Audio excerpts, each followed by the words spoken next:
We're being told that Chimaev and Diaz have officially been offered one another. Now, this is through a unnamed source on Twitter. So take that for what you will, but it does seem to make a level of sense. It's in conjunction with where we left off, right? Dana at the press conference saying, I'm going to talk to Diaz, and then hinting that Chimaev would make sense. And when you do look at that, fight makes a lot of sense, right? I mean, both the Diaz boys do one thing consistent. They don't fight a whole lot, but when they do, they fight killers only. It's just a thing with those two. They take really hard fights. That seems to be like it's a really hard fight. And I think it would be a very different match. I think that Diaz, in a worst case scenario, on a downside, shows us something different from Chimaev. I can't imagine a likely scenario where Diaz goes away in the first round, just by example. Can't imagine where Diaz can't protect himself in both realms of the fight, by example. And we've seen Chimaev in there so incredibly dominant that it was a matter of guys could not protect themselves. I only offer you because I see where that fight is going to gain some ground, but I also don't see where a second option is given. Diaz moves the needle. I can feel it. I feel something special when Diaz is involved. Something is different. Something interesting is about to happen, even if you don't know what. If you're watching TV and there's Diaz, something is about to happen. You get that feel. There wouldn't be a question of, can we do this without him? He has been gone for 6 years with no signs or inclination that he was ever returning. So we have that answer. Yes, of course, we can go on without him. It's one of those spots where if you're Dana, you're probably not looking to come up with option number 2 and 3. I don't need you to fight anyway. I thought you were done fighting. You told me you want to fight. Here's an option. I mean, right, you see where that would get kind of direct and to the point. Kind of direct and to the point. Now, Nick could always come back and go, you know what, I'm not interested in Chimaev. I have been looking at, and then give Dana an answer. I just don't know if Nick does it that way. My guess, if I was to guess, if Nick has been offered Chimaev, Nick will accept the Chimaev fight. That's my guess.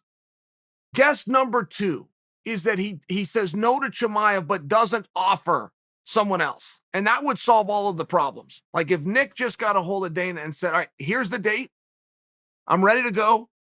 Get the USADA and the paperwork and the licensing. So here's the date I'm looking at. And here's the weight class. And here's the opponent. What do you think?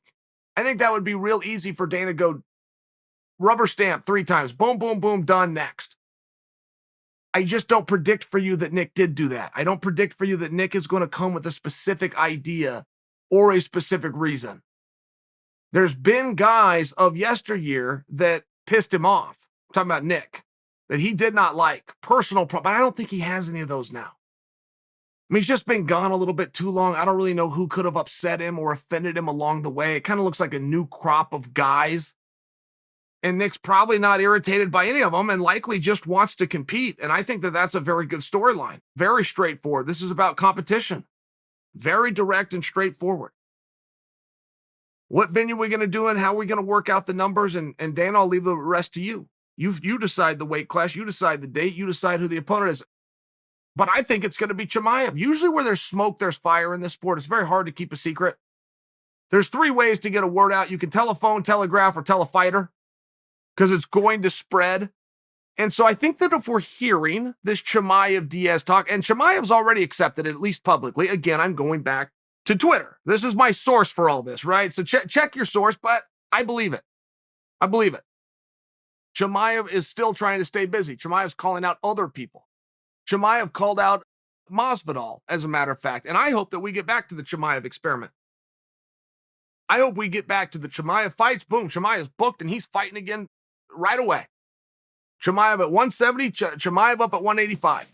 And I know it looked as though we were closing the book on the 185 and 170, moving back and forth and just settling at 170. I know that it looked like that, but things are now very different. Chimaev is not scheduled to take on the number 3 guy in Leon Edwards, which would, if you would wanted it to make him a number 1 contender, nobody could argue at that point.